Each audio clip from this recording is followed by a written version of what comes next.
Bismillahirrahmanirrahim. Assalamualaikum warahmatullahi wabarakatuh. Waalaikumsalam.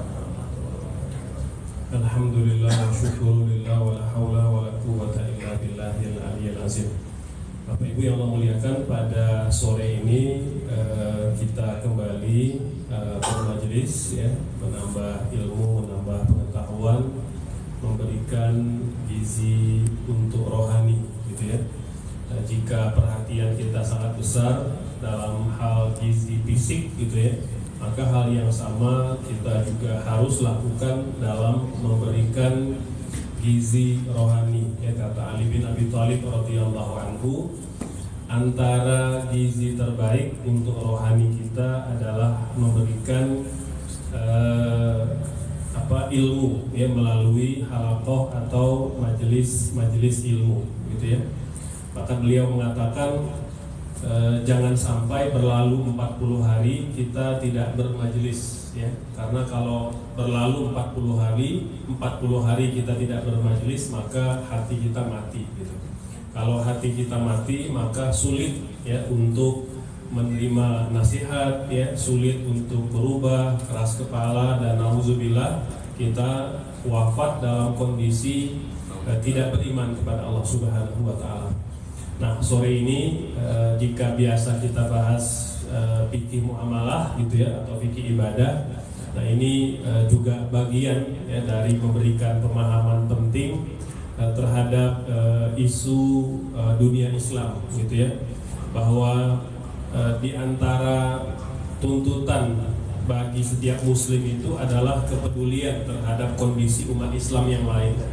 Bahkan dia menjadi tolak ukur. Jadi iman kita itu ada tolak ukurnya. Nah, di antara tolak ukur itu adalah kepedulian. Kata Nabi, man lam yahtam bi amril muslimin falaysa minhum. Orang yang tidak peduli, tidak peka, tidak prihatin dengan kondisi umat Islam yang lain, itu bukan golongan kami, gitu. Makanya kita melihat banyak hadis-hadis Nabi yang memberikan penekanan tentang urgennya kita itu peduli terhadap kondisi umat Islam yang lain. Kata Nabi dalam hadis yang sahih, melakukan sidak, gitu ya, menginspeksi kaum muslimin, mengetahui kekurangan dan kebutuhan mereka, itu jauh lebih aku cintai daripada beriktikaf sebulan penuh di masjidku ini. Ini menunjukkan kepada kita bahwa, ya, begitulah Islam. Dia tidak semata-mata ibadah personal. Kita pengen bisa ibadah secara tenang, gitu ya, tidak ada gangguan.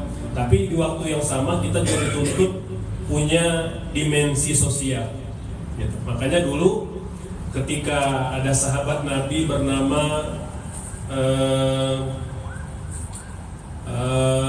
Bashir, ya, Ibnu Al-Khassasiyah. Ini beliau waktu masuk Islam itu ceritanya dia datang ke Rasul, ya Rasul, saya mau masuk Islam. Tolong jelaskan kepada saya apa kewajiban setiap muslim. Kata Nabi, kewajiban orang yang mau masuk Islam pertama mengucap 2 kalimat syahadat, lalu mendirikan sholat, kemudian berpuasa, kemudian membayar zakat, berangkat haji, dan berjihad, gitu.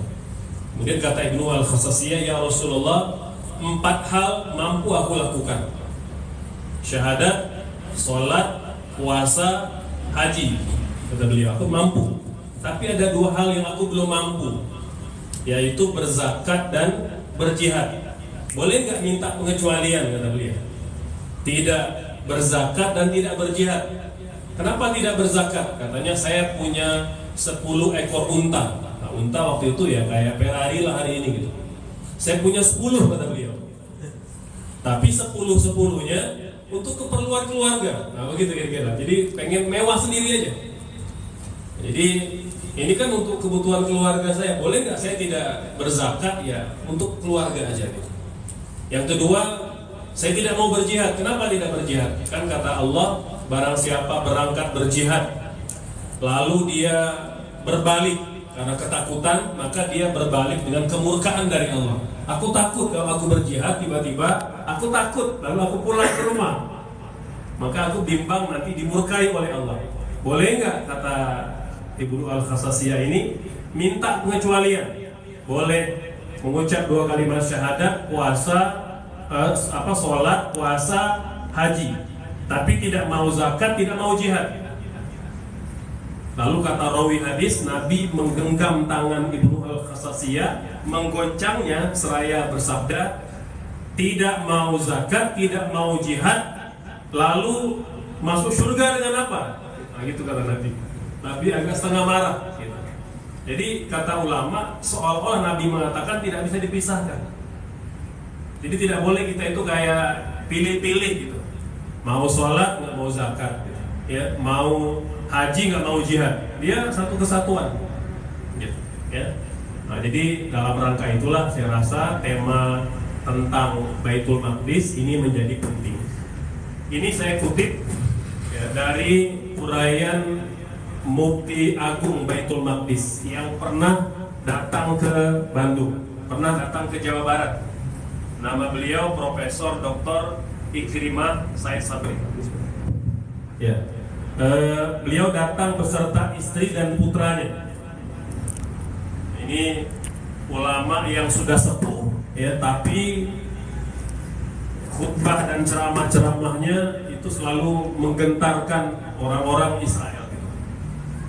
Waktu Ismail Haniya wafat 31 Juli yang lalu, ya, tanggal 1 Agustus dia berceramah di Baitul Maqdis mendoakan Ismail Haniya. Nyampe ke rumah langsung diborgol, hanya karena mendoakan Ismail Haniya. Jadi begitulah. Ya. Jadi beliau ini walaupun sudah tua, usia beliau tuh saat ini sudah hampir 90 tahun. Sudah hampir 90 tahun, tapi semangatnya mengalahkan kita yang muda. Ya, jadi beliau itu dilarang untuk ke masjid.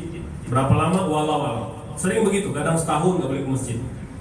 Jadi beliau itu ya hanya ada di halaman rumahnya aja, paling jauh sampai ke halaman rumah, nggak boleh ke masjid. Nah, beliau menulis, kata beliau, mengapa umat Islam wajib bela Palestina atau bela Baitul Maqdis? Kata beliau karena 4 alasan. Yang pertama, karena ada ikatan akidah.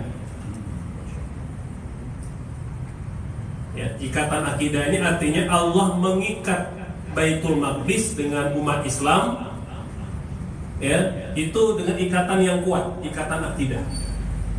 Jadi kalau bicara Baitul Maqdis itu bukan semata-mata bicara negeri yang terjajah, kayak kita bicara Rohingya, kayak kita bicara Irak, enggak, bukan semata-mata itu. Tapi lebih besar karena dia ada ikatan akidah. Yang pertama, karena Baitul Maqdis itu bumi Isra Mi'raj. Allah abadikan nama Al-Aqsa dalam Al-Quran. Itu menunjukkan bahwa ada ikatan akidah. Maka tatkala kita sholat, gitu ya, tatkala kita baca Quran, tatkala kita baca surah Al-Isra, kita ingat bahwa ada ikatan antara umat Islam dengan Baitul Maqdis. Dan tahukah kita, Bapak Ibu, antara surah yang Nabi wiridkan setiap hari selain Al-Muluk, Al-Waqi'ah, Al-Ikhlas, Al-Falaq, An-Nas, ayat kursi, Nabi baca surah Al-Isra. Itu diantara surah yang Nabi wiridkan. Kata ulama itu menunjukkan Nabi ingin senantiasa mengingat Baitul Maqdis. Karena Al-Isra ini kental sekali, ya, karena kan Al-Isra ini kan nama surah, nama lainnya apa? Surah Bani Israel. Itu menceritakan tentang bagaimana Bani Israel yang Allah selamatkan dari Firaun, menyeberang Laut Merah, diperintahkan masuk ke Baitul Maqdis. Itu begitu ceritanya. Yang kedua, karena Al-Quds bumi sangkakala. Jadi Baitul Maqdis itu tempat malaikat Israfil meniupkan trompet tanda hari kiamat. Itu bukan di Arab Saudi, bukan di Mesir, bukan di Jawa Barat. Allah pilih Baitul Maqdis. Ya, dalam surah Qaf ayat 41 kata Allah, "Wastami' yauma yunadil munadi mim makanin qarib." Dengarkanlah pada hari malaikat Israfil meniupkan trompet dari tempat yang dekat. Makanin qarib. Itu kata ulama tafsir, maknanya tempat yang dekat itu Baitul Maqdis. Jadi Allah pilih Baitul Maqdis sebagai bumi sangkakala. Yang ketiga, Al-Quds, Baitul Maqdis, bumi mahsyar, tempat manusia dihidupkan, dibangkitkan dari alam barzakh. Itu assembly point. Nah, jadi titik kumpul itu di Baitul Maqdis. Allah abadikan dalam hadis Nabi dari Imam Ahmad. Ini ada khadimah pembantu ART rumah Nabi namanya Maimunah. Dia nanya, "Ya Rasulullah, apa itu Baitul Maqdis?" Kata Nabi, "Baitul Maqdis ardul mansyar wal mahsyar." Baitul Maqdis itu tempat manusia bangkit dari alam barzakh, dikumpulkan di padang mahsyar. Jadi padang mahsyarnya manusia itu assembly pointnya, starting pointnya itu Baitul Maqdis. Nanti nyebar sampai ke seluruh negeri Syam. Maka ada berapa miliar manusia yang hidup sejak zaman Nabi Adam sampai hari kiamat, manusia terakhir itu nanti dibangkitkan dan kumpulnya di Baitul Maqdis. Ya, jadi kita yang belum sempat travel ke Baitul Maqdis ketika hidup gitu ya, nah insya Allah nanti kesana juga. Jangan bimbang gitu ya. Jadi yang belum pernah keluar negeri, insya Allah pasti keluar negeri. Kalaupun tidak di masa hidup, setelah mati nanti itu ke Baitul Maqdis. Nah ini ikatan pertama. Jadi nggak main-main, gitu. Ya, itu ikatan akidah. Inilah sebab utama mengapa kita bela Baitul Maqdis. Yang kedua, karena ikatan ibadah. Diikat dari aspek ibadah. Pertama, kiblat pertama umat Islam Baitul Maqdis, Al-Aqsa. Itu kiblat pertama. Berapa lama Nabi sholat menghadap ke Al-Aqsa sebelum pindah ke Ka'bah kiblatnya? 18 bulan, 1,5 tahun. Nabi sholatnya menghadap ke Baitul Maqdis. Berubah, kita menghadap ke Masjidil Haram. Walaupun kita nggak pernah lupa, kiblat pertama itu kiblat kita ya Al-Aqsa. Makanya ada masjid di Madinah namanya Masjid Kiblatain, masjid dua kiblat. Nah itu untuk kenangan gitu ya, ada momentum perubahan arah kiblat. Bukan berarti kalau situ kita boleh sholatnya menghadap ke Al-Aqsa, tidak. Itu hanya semacam tugu peringatan.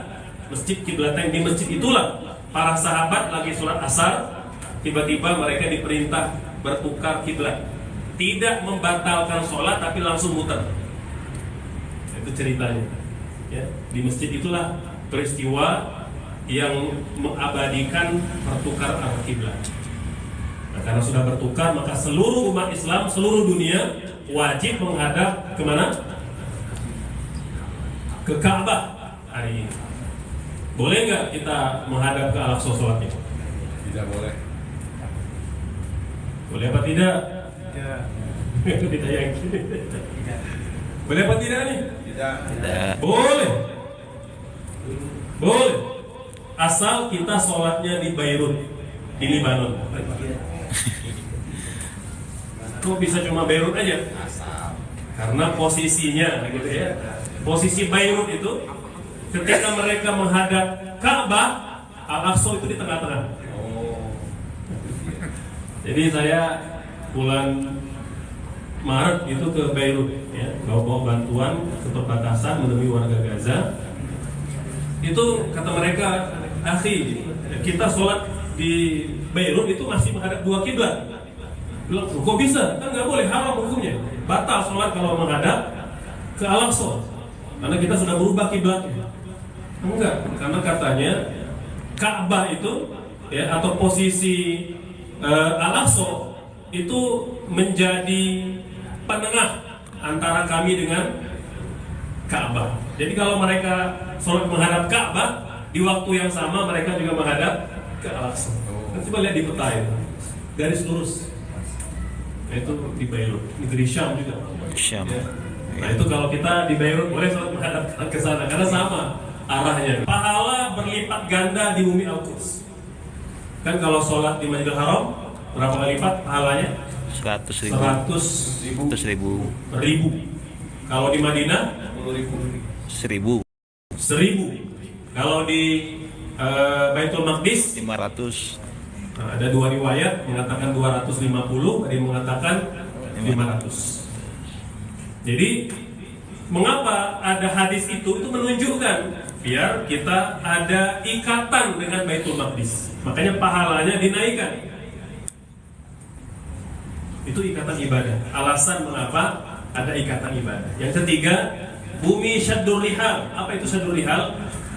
Di antara negara atau kota yang langsung direkomendasikan oleh Nabi kita traveling ke sana.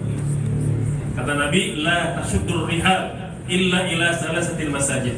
Jangan melakukan persiapan jangka panjang untuk traveling melainkan ketiga masjid. Masjidil Haram, Masjid Nabawi, dan 3 negara itu. Ini harus jadi destinasi kita. Jadi kalau mau nabung, kata Nabi, nabung untuk ketiga tempat ini. Itu yang utama. Gitu, ya. Ada yang beralasan, Ustaz, saya belum suci katanya. Saya merasa belum bersih gitu. Belum siap ke Mekah Madinah gitu. Pengen jalan-jalan dulu ke negara yang lain. Nah ini salah gitu. Ya, justru kita berupaya menjadi bersih itu ya ketika datang ke tanah suci. Kemudian mikot haji dan umroh. Kan kita kalau mau berangkat umroh atau haji itu ada mikotnya, tempat berniat. Ada misalnya mikot itu di Yalamlam, Ja'wana, ada di Bir Ali, ya, ada Zatul Irqin, ya, ada Zulhulaifah, ada banyak tempat. Nah, salah satunya adalah Al-Aqsa. Jadi barang siapa mau berangkat haji atau umroh, niatnya boleh diucapkan di Al-Aqsa. Subhanallah. Jadi harus ke mikot. Jadi untuk berniat aja itu diatur langsung oleh Allah. Tidak sah kalau kita haji umroh kalau tidak berniat di tempatnya. Ada tempat berniat. Orang dari Madinah itu kalau mau berangkat ke Mekah, mau haji umroh, mikotnya Bir Ali namanya. Nggak boleh lewat. Kalau lewat, denda 1 ekor kambing menyembelih atau puasa 3 hari. Itu dendanya. Jadi harus di mikot. Nah dari Palestina ini boleh kita niat langsung di Al-Aqsa. Nah, itu ada ikatan ibadah. Nah, kemudian melihatnya lebih baik dari dunia dan seisinya. Ada hadisnya. Kata Nabi, kalian punya sejengkal tanah di pelataran Al-Aqsa, melihat ke masjidnya itu lebih baik dari dunia dan seisinya. Dan betul hari ini itu, Masya Allah, yang punya tanah di Al-Aqsa itu udah luar biasa itu, ditawar berapa puluh miliar oleh orang-orang Yahudi. Ya, ada yang masih istiqomah itu rumah beliau itu kecil karena ada di pelataran itu udah ditawar berkali-kali karena dia tidak bisa diusir dari situ karena dia punya surat atau SHM yang kuat gitu sehingga tidak bisa digeser seperti mana warga lain kalau suratnya ilegal atau surat tidak lengkap udah itu digeser oleh orang Israel, dirampas rumahnya. Tetapi ada yang kuat juga ternyata. Nah, itu dibeli ditawari udah puluhan miliar. Ya, ada saya lupa nama nama pemiliknya. Itu ditawari belasan miliar. Ya. Padahal rumah itu kecil, hanya ya ukuran 35 kali berapa gitu. Kecil rumah beliau. Tapi ditawari puluhan miliar oleh Israel. Nah ini ikatan ibadah. Kemudian yang ketiga ada ikatan keperadaban antara kita dengan Baitul Maqdis. Menara, ya, kan menara itu jadi khas Islam. Nggak ada di agama lain menara itu. Ya. Kuba, gitu. Ya, itu yang coba dirubah oleh orang Israel agar Baitul Maqdis itu hilang karakter keislamannya. Mereka rubah nama jalan, rubah nama bangunan semata-mata ingin menghilangkan jejak-jejak sejarah di Palestina. Ini ikatannya. Kemudian yang terakhir, ikatan sejarah. Apakah orang Israel pernah tinggal di Baitul Maqdis? Pernah nggak? Pernah. Pernahkah orang Babilonia, Irak tinggal di Palestina? Pernah. Pernahkah orang Persia, Yunani tinggal di sana? Pernah. Tapi kalau kita lihat, entitas manakah yang paling lama? Bani Israel itu cuma 4 abad, Irak cuma 7 tahun, Persia 2 abad, Yunani 2,5 abad, Romawi hampir 7 abad, Islam 12 abad. Jadi sejak masa Umar sampai keruntuhan Khalifah Turki Utsmani itu 12 abad. Jadi kalau pengen superior gitu ya, siapa yang paling layak? Itu kalau kita ingin lihat tanding siapa yang paling lama. Ya. Bani Israel ini pun sebenarnya 4 abad itu tidak 4 abad sekaligus.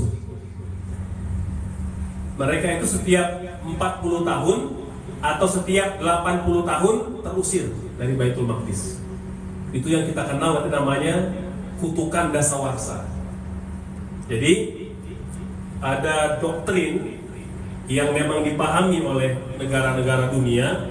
Orang Yahudi itu mereka tidak boleh berkumpul dalam satu tempat lebih dari 80 tahun.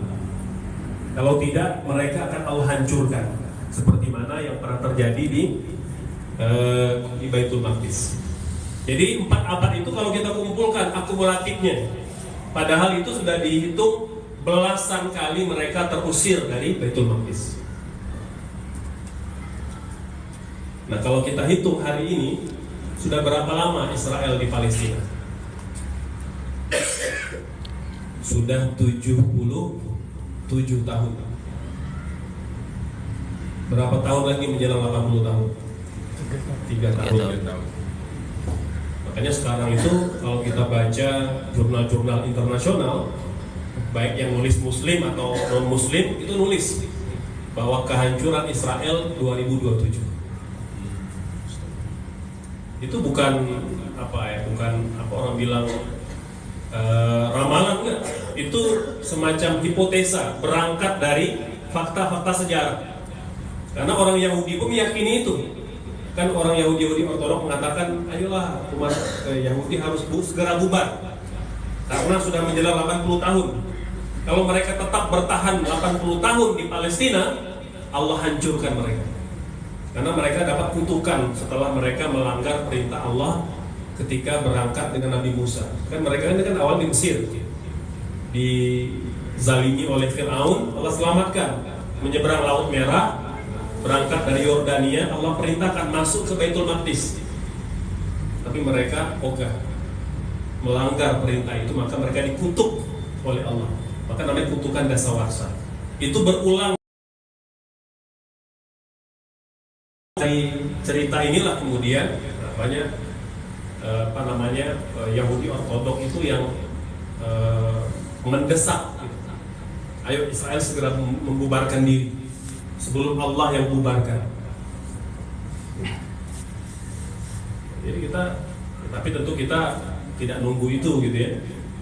Ada ulama yang nulis kitab, kita bukan di zaman Abraha, tapi nunggu mukjizat gitu baru kita mau bergerak gitu ya.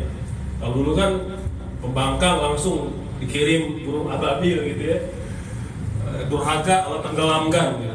Ya begitu. Kalau sekarang kita kan nunggu mukjizat baru kita bergerak, tapi kita langsung peduli gitu. Nah inilah 4 alasan katanya mengapa kita perlu peduli Palestina, perlu peduli Baitul Maqdis ya. Itu mungkin diantara yang dapat disampaikan. Nah, kira-kira apa langkah konkret kita yang dapat dilakukan dalam melakukan pembelaan terhadap Baitul Maqdis, terhadap Palestina?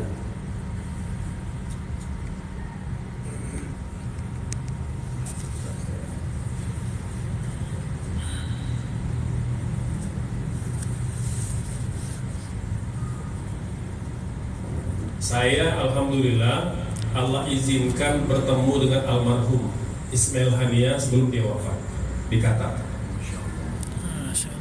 itu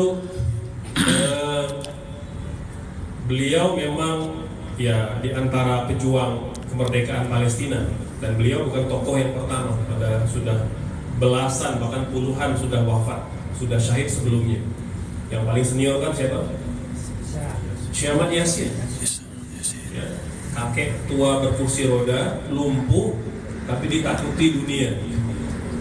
Ya, untuk melenyapkan Syekh Ahmad Yasin, kakek tua berkursi roda itu, Israel dan sekutunya butuh pesawat Apache, ya, meroket baru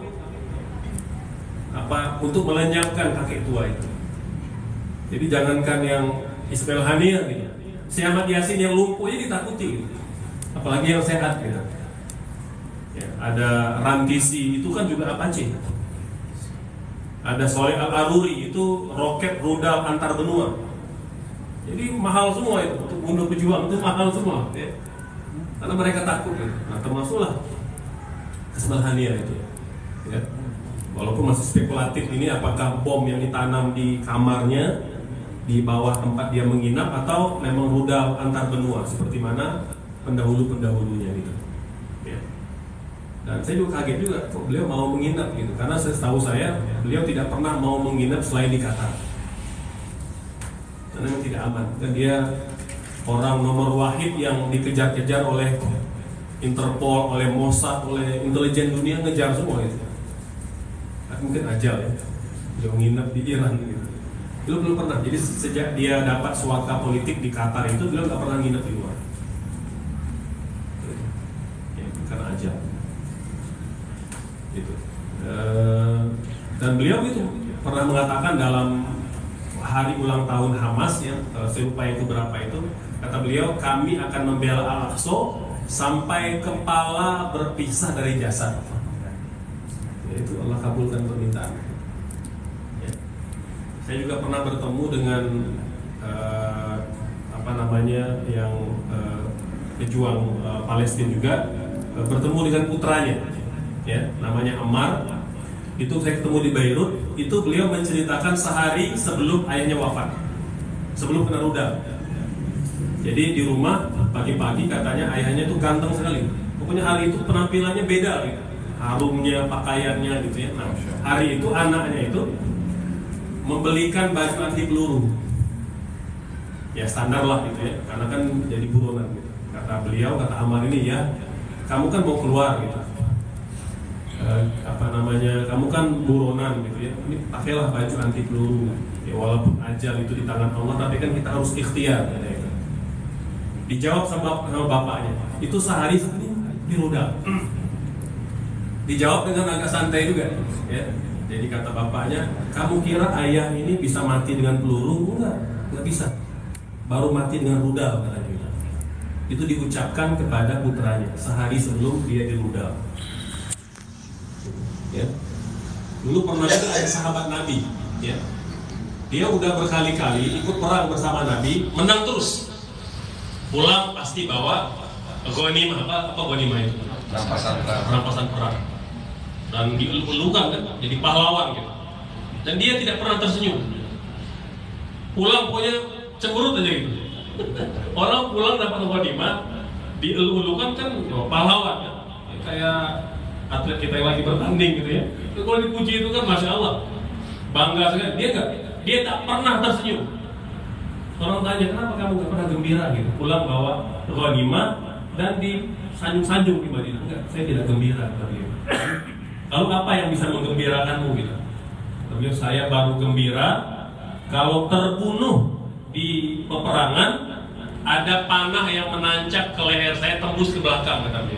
Dia nunjuk ke batang lehernya. Dan pada peperangan berikutnya, betul, dia meninggal persis seperti yang dia inginkan, tertancap panah, tertembus ke belakang. Itu orang kalau jujur keinginannya, Allah kabulkan gitu. Yang siap juga mati syahid. Dan kita tidak pernah meragukan bahwa orang yang berjuang membela negara itu mati syahid. Ya seperti dulu Jenderal Sudirman, gitu ya. Sultan Agung, Imam Bonjol itu kan mati syahid semua, itu berjuang. ya, dari tangan berjuang merebut kemerdekaan dari tangan penjajah. Gitu. Nah, kata beliau, gitu ya, ada 4 hal yang perlu dilakukan oleh umat Islam dunia. Kalau kami berjihad, katanya, dengan jiwa, karena ada di garis depan. Nah, kalian nggak usah ke Palestina, nggak perlu, katanya. Jadi beban juga kalau kita sana. Nggak perlu, katanya, cukup kami.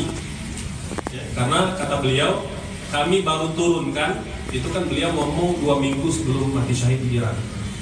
Saya ketemu 2 minggu sebelum beliau mati syahid di Iran. Jadi kata beliau,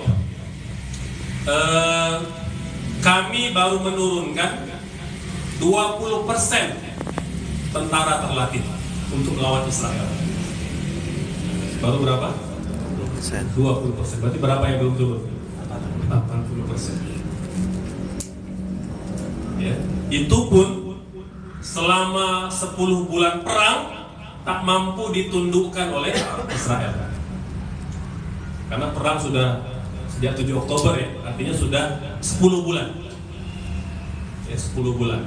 Kata pengamat militer Inggris, Israel itu dan sekutunya telah menjatuhkan bom, ya, ke bumi Gaza itu bobotnya 3 kali Hiroshima. Hiroshima rata dengan tanah, Gaza hancur juga. Tapi kalau Jepang menyerah, Gaza tak menyerah. Padahal bobot bomnya itu 3 kali dari bom nuklir, bom atom di Hiroshima. Yang ngomong ini pakar militer Inggris. Ya, rame jadi tagline juga di podcast ke Palestina. Dan beliau mengatakan bahwa tentara dan suplai senjata yang sudah ditembakkan, dimuntahkan gitu ya, di bumi Gaza itu bisa menghancurkan 10 kali Gaza. Jadi tentara yang sudah perang itu, senjata yang sudah dimuntahkan itu sebenarnya itu bisa menghancurkan 10 kali Gaza. Tapi ternyata Gaza belum tumbang juga. Makanya beliau mengatakan Gaza is unnatural land. Gaza itu bukan bumi biasa. Ia ngomong non muslim. Karena kalau hitungan matematika udah lama tumbang Gaza itu. Karena terlalu kecil, bukan negara. Kalian tahu berapa luas Gaza? Googling aja, cuma 370 km. Seluas apa itu? Banten. Dekat aja. Bandung. Bandung Cimahi. Bandung Cimahi itu luas Gaza. Jadi yang dilawan oleh Israel bersama dengan 5 konconya ya, Amerika, Inggris, Perancis, Jerman, Italia. Itu 5 negara yang bantu itu. Itu melawan negara atau melawan siapa ini? Kota. Melawan kota Gaza. Dulu Israel melawan 7 negara Arab, Mesir, Yordan, Irak, Iran, itu kalah semua. Yang menang Israel. Perangnya cuma 6 hari aja. 6 hari, yang menang juaranya siapa? Israel. Butuh waktu 6 hari aja. Ini melawan Gaza 10 bulan belum tumbang-tumbang juga. Makanya kata mereka, ini bukan bumi biasa ini. Kita sedang melawan hantu, katanya. Yang ngomong itu non muslim. Jadi kita juga meyakini bahwa apa namanya,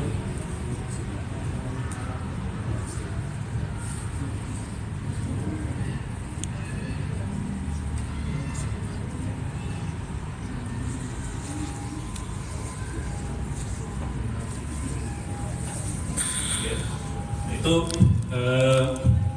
apa yang perlu kita ketahui ya. Nah, pesan beliau katanya ada 4 hal. Yang pertama, karena mereka sedang berjihad di Gaza, kita di luar berjihad juga.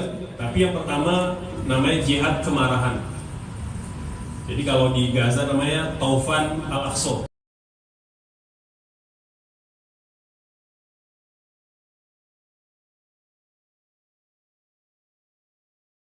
aksi yang damai, gitu ya. Jadi menyuarakan, dan kata mereka video-video demonstrasi itu tuh ternyata menguatkan perjuangan itu sampai ke mereka.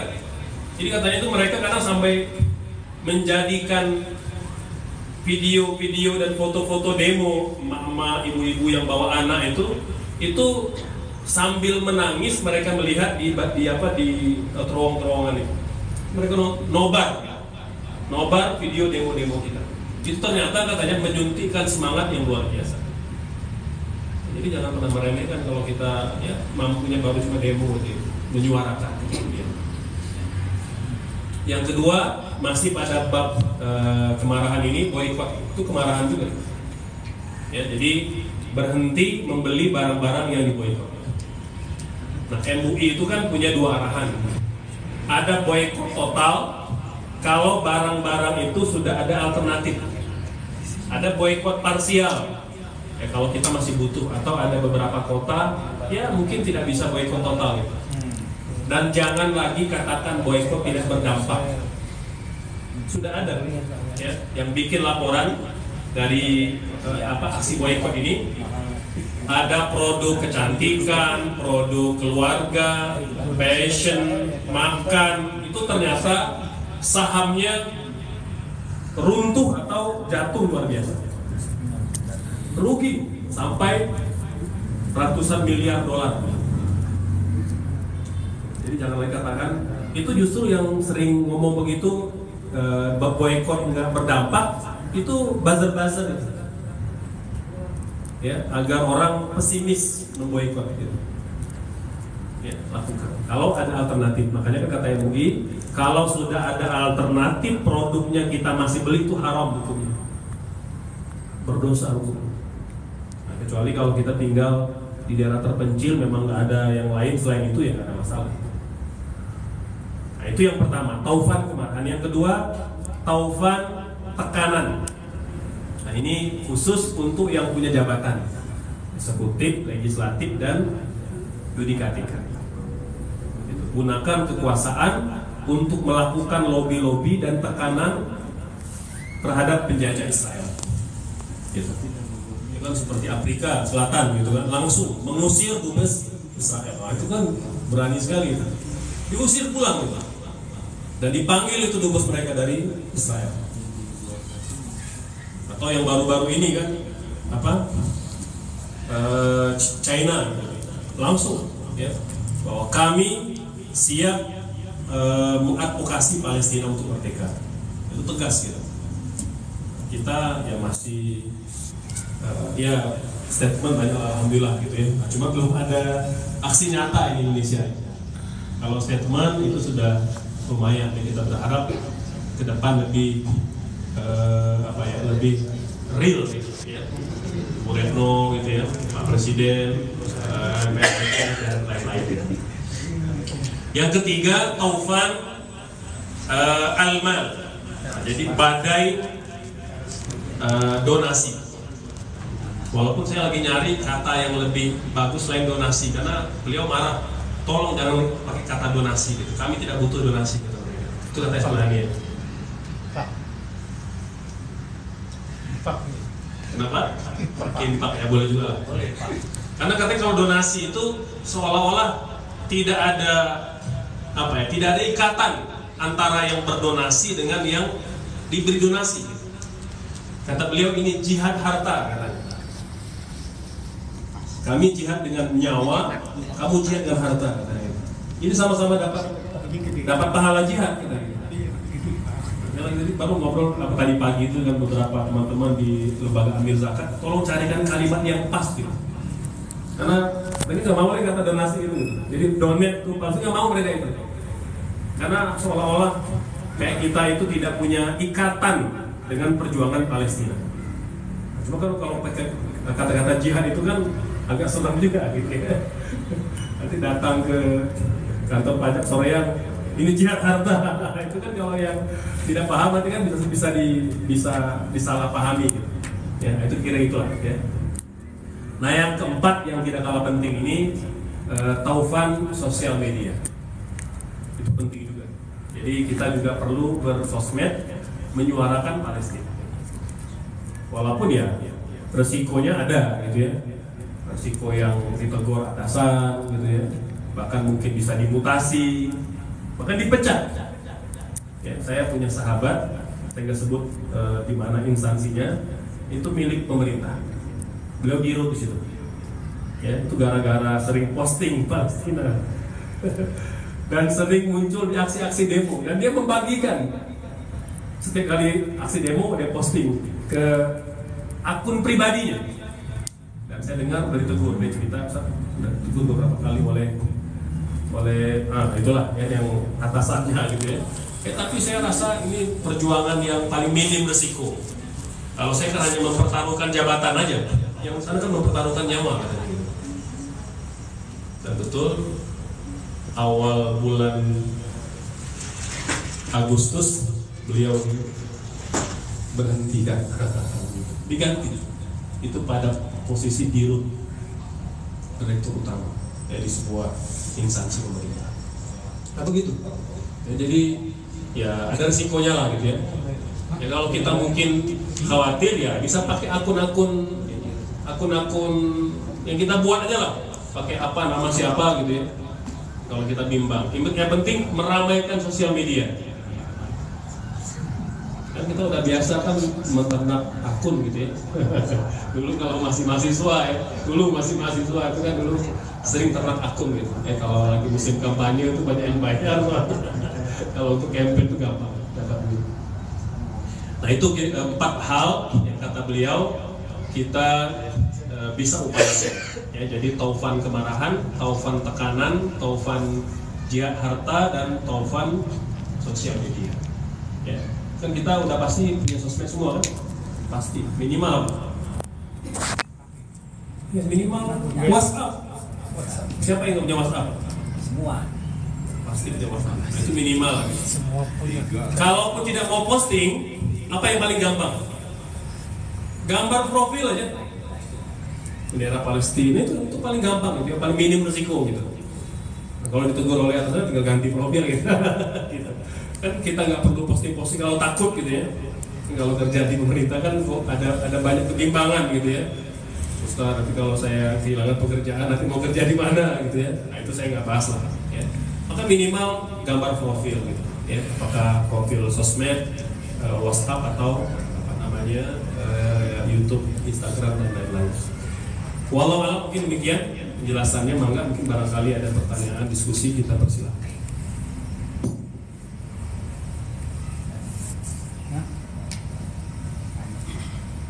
Pak, saya sedikit nambah emang tadi yang Kenalin dulu dong nama. kalau boleh ya. Kenalkan. Itu ada satu alasan ya. Tadi kan alasan sudah diterangkan sama Bapak. Kalau boleh saya tambahkan mungkin. Yang pertama, Palestina itu negara pertama yang mengakui kemerdekaan Indonesia. Ya, terus yang kedua juga di dalam Piagam Jakarta alinea pertama itu disebutkan bahwa kemerdekaan itu ialah hak segala bangsa. Dan oleh sebab itu maka penjajahan di atas dunia harus dihapuskan karena tidak sesuai dengan kemanusiaan dan keadilan. Terus di alinea keempat juga disebutkan untuk kita ikut melaksanakan ketertiban dunia yang berdasarkan kemerdekaan, perdamaian abadi, dan keadilan sosial. Nah itu bisa sebagai alasan untuk mendukung Palestina. Pertanyaan itu bagus tuh. Gitu ya. Kan kalau bisa, tentu kalau ditegur atasan begitu jawabannya.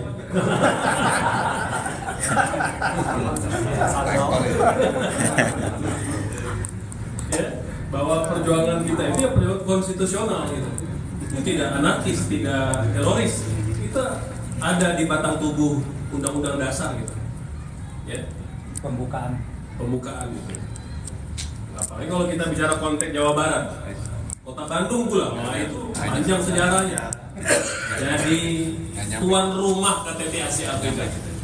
Di antara agenda utama adalah apa? Memperjuangkan kemerdekaan Palestina. Ya, sampai hari ini kan itu masih ada tuh gedung Asia Afrika, itu saksi sejarah itu. Disitulah Bung Karno ngomong soal Palestina. Apa kata beliau?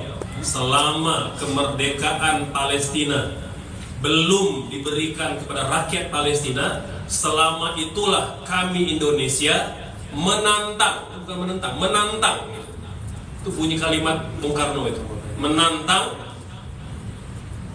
penjajahan Israel. Jadi ditantang, bukan lagi kalimat-kalimat yang dikemas-kemas agak lembut, enggak. Memang keras kalimatnya. Gitu. Jadi ya itu perjuangan negara. Gitu. Almarhum Mang Odet gitu kan, bahkan mengabadikan ruas jalan Asia Afrika, ada namanya Palestine Walk gitu, yang trotoar yang memisahkan antara jalan Asia Afrika dengan alun-alun kota Bandung gitu. Itu ada sekitar berapa itu? 200 meter panjangnya itu. Ya dekat apa tuh daftar nama-nama peserta negara Asia Afrika itu kan ditulis tuh. Negara-negara Asia Afrika ada berapa, 29 negara ikut itu ya. Nah itu kan bukti gitu. Itu yang kita jadikan alasan. Artinya ya kalau kita merasa perjuangan dengan apa ya, pertimbangan agama itu dianggap kurang friendly ya di masyarakat, kita pakai perjuangan kemanusiaan karena sesuai dengan apa yang diamanahkan oleh pendiri negara kita. Nah gitu kira-kira gitu ya. Jadi sudah ada alasannya. Nah tinggal kalau ada yang negur apa ini gitu ya. Kalau Bapak melarang, Bapak melanggar undang-undang ini. Gitu. Ya.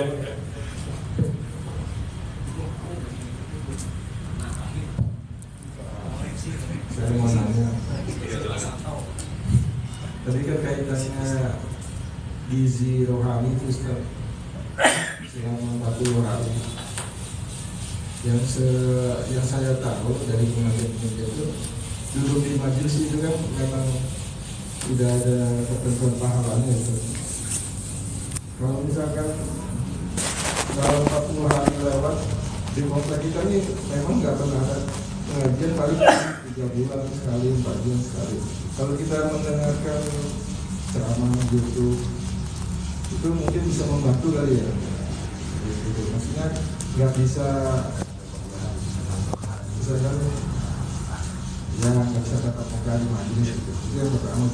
Yang kedua, yang bumi mahsyar tadi apa sama dengan padang mahsyar yang masih goib itu Ustaz? Kaitannya yang tadi Al-Quds itu apa sama dengan padang masih dengan padang mahsyar yang tadi bumi mahsyar tadi? Ya terus. Ya, yang pertama tentang mengaji online gitu ya, tidak langsung. Ya boleh sebagai alternatif. Meskipun dia tidak bisa sama gitu. Ya. Karena kan di antara fadilat majelis ilmu itu ya keberkahan. Karena kalau kita dengar dari alat itu dapat pengetahuan aja, belum dapat keberkahan yang diharapkan gitu. Ya. Nah, jadi makanya kata para ulama ada yang sampai pernah keliling dunia sampai 4 kali gitu, hanya untuk menghadiri majelis-majelis ulama dan ilmu gitu. Ini menunjukkan bahwa memang ya keberkahan itu ada pada majelis gitu. Jadi tidak bisa digantikan 100% oleh ngaji-ngaji online. Itu sebagai alternatif lah. Kita mungkin tidak bisa setiap 40 hari minimal sekali gitu ya. Nah, maka ya diseling-selingi lah gitu dengan offline online gitu ya. Yang kedua, apakah bumi mahsyar sama dengan padang mahsyar? Iya, sama dengan padang mahsyar. Sama dengan padang mahsyar. Karena kata Nabi, ardul mansyar wal mahsyar. Jadi tempat manusia dibangkitkan dari kematian dan dikumpulkan di padang mahsyar. Jadi padang mahsyar itu ya di Baitul Maqdis. Gitu ya. Kalaupun ada kehancuran, ada kiamat sebelum itu, maka Allah yang mampu mengembalikan, mengutuhkan kembali sehingga bisa menjadi tempat berkumpul manusia sejak zaman Nabi Adam sampai hari kiamat.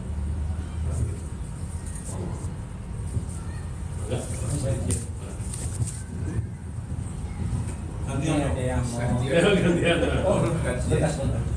bekas. Ini kan Nambah deh.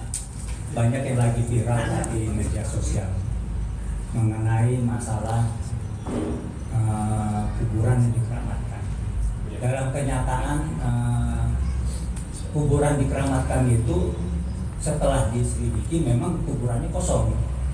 Ada juga kuburan orang biasa, kemudian dibangun, dibikin gerbang kayak pendopo atau apa, ya dibuat kuburan lah yang dikeramatkan. Tapi kuburan dikeramatkan itu banyak di ini Pak, banyak diziarahi oleh umat Islam. Padahal kuburannya itu sebenarnya bukan kuburan orang yang soleh.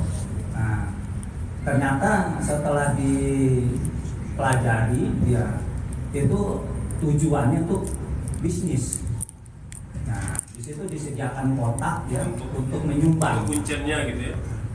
Enggak, ini sebenarnya bukan untuk kuncen Pak. Jadi ada yang ini dari otaknya itu ya. Dari otaknya itu ada orang yang menyuruh gitu kan. Dikumpul itu Pak di dalam kotak. Setelah beberapa lama kemudian dibuka, uangnya tuh sampai 5 karung Pak. Ada di YouTube. Nah, yang jadi masalah yang pertama, apakah boleh berziarah ke tempat-tempat yang tidak jelas gitu ya, keramat, ibaratnya ke makam keramat yang tidak jelas, karena di situ ditulis misalnya Habib apa gitu kan, padahal memang nggak ada di situ atau dibilang syekh apa. Terus yang kedua, bagaimana hukumnya yang kuburan keramat itu dijadikan bisnis, padahal itu bukan makam orang yang soleh itu. Hukumnya gimana tuh Pak? Sudah buka ya.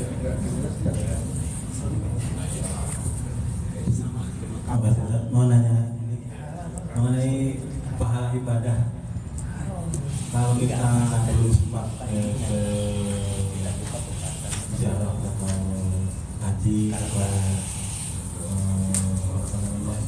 umroh, nah itu apa yang harus kita lakukan biar minimal mendekatilah untuk supaya pahala kita seperti orang-orang yang beribadah di sana atau orang yang hidup di sana. Yang pertama tentang ziarah kubur keramat, gitu ya. Jadi kalau ziarah kubur apa hukumnya? Sunnah, bukan boleh, sunnah. Dianjurkan. Kata Nabi, kuntu nahaitukum an ziyaratil kuburi fazuruha. Dulu aku pernah melarang kalian berziarah kubur awal-awal, karena memang tadi baru perpindahan iman jahiliyah atau tradisi pagan menyembah berhala gitu ya. Itu Nabi awalnya melarang, khawatir nanti muncul tradisi baru gitu, menyembah kuburan. Seperti mana Bani Israel juga menyembah nabi-nabi mereka, gitu ya. Nah, tapi setelah iman itu kuat, kata Nabi, fazuruha, silakan kunjungi. Nah, bahkan kata Nabi, di antara cara ingat mati itu berziarah kubur. Dianjurkan. Nabi rutin ziarah kubur. Di antara kuburan Baqi. Jadi Nabi itu kalau ziarah kubur malam-malam. Kata Aisyah, aku sering kehilangan Nabi di tengah malam. Aku cari-cari tidak ketemu. Ternyata aku temukan beliau sedang berziarah dan berdoa di makaman Baqi. Jadi memang hukum asal ziarah kubur itu malam-malam. Jadi bukan siang-siang. Nah, cuma kalau sekarang kalau ziarah malam-malam, wah ini katanya apa namanya pesugihan gitu ya. Atau kalau dulu ada minta nomor buntut gitu ya, nomor lotre gitu ya. Tidur di kuburan gitu. Padahal memang hukum asalnya ziarahnya ziarah malam. Nabi itu ziarah kalau malam kalau ziarahnya. Jadi saya kalau bawa anak itu malam-malam ziarah kubur. Kalau kita lagi di pesantren, mau ziarah ke kakek nenek anak-anak itu kita malam-malam ziarahnya. Jadi biar juga anak-anak belajar untuk tidak merasa serem takut gitu. Jadi gitu. Biar terlatih berani gitu. biar nggak dibikin pocong, dikit-dikit genderuwo gitu ya. Hantu belok gitu ya. Nah, jadi asalnya disunah manfaatkan jadi bisnis gitu. Entah itu untuk kuncennya, entah ada oknumnya, entah apalah gitu. Tadi kan ada kubur yang kosong, tapi dipopulerkan gitu. Kan banyak yang sudah dibongkar gitu ya. Itu kan ada juga teman-teman saya tuh, mereka punya squad apa namanya itu ya, squad penggali kubur apa namanya itu ya. Jadi pekerjaan mereka itu memvalidasi benar nggak ada kuburan orang soleh di situ. Mungkin sampai begitu. Nah, itu bagus kalau memang ada yang untuk berminat gitu ya, mencari memvalidasi gitu ya. Nah, jadi bagus biar ada informasi ke masyarakat. Jadi kalau memang ada kuburan palsu ya, kalau bisa dibongkar. Ya biar orang tidak dibohongi gitu, disesatkan gitu. Kalau sudah pasti orang soleh, boleh kita berziarah kubur. Jadi kata Imam Al-Ghazali, ziarah maqabir sholihin ini bagus. Ya. Jadi ziarah orang biasa aja boleh, apalagi orang soleh. Nah, buktinya Nabi juga menziarahi kuburan orang-orang soleh di Baqi. Di Baqi itu bukan orang sembarangan. Hanya mereka yang keluarga Nabi, para sahabat, para ulama, dan tokoh-tokoh itu di Baqi. Ya, Kiai Maimun Zubair aja itu dapatnya di Ma'la, itu di level kedua. Level 1 itu di Baqi. Jadi kalau ada orang makamnya di Baqi itu dianggap mulia. Gitu. Yang kedua di Ma'la, gitu. Nah, itu juga tempat kuburannya istri Nabi Khadijah dan lain-lain itu di Ma'la. Gitu. Ya. Kemudian yang kedua tentang pahala, bagaimana agar pahala kita ya cukup gitu ya. Memang untuk tahu kan hanya Allah gitu. Nah, tapi kita diberikanlah banyak cara untuk bisa berbuat baik. Intinya ada banyak pintu kebaikan ya, jadi bahkan kata Nabi, melakukan perbuatan halal itu ibadah. Contohnya apa? Yang halal itu? 5. Ya, bersama istri itu pahala.